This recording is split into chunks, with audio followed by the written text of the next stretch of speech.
உங்கள் முன் வாக்கு சேகரிப்பார். எல்லாருக்கும் வணக்கம்.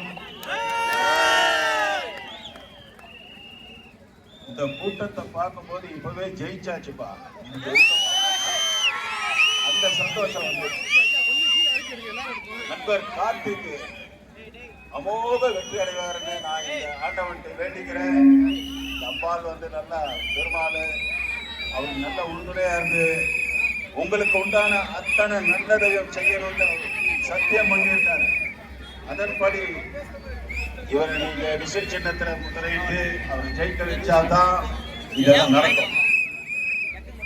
மகா ஜனங்களே,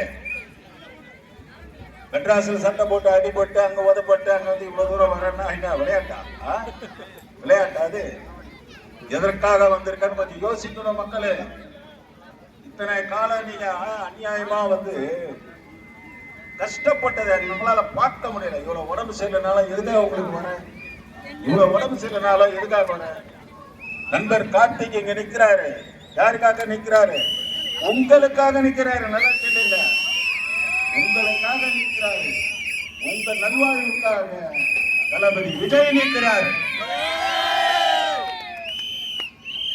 இந்த 5 ஆண்டு காலத்துல நல்லா யோசிச்சு பாருங்க. 1947 இருந்து வெறும் 5 லட்சம் கோடி தான் வந்து வாங்கியிருக்காங்க.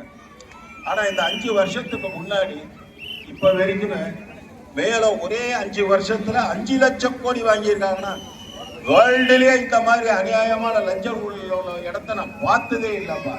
இவ்வளவு கடன் சுமையை உங்க தலையில கட்டுறாங்கன்னு நியாயமா சொல்லி பார்க்கலாம்.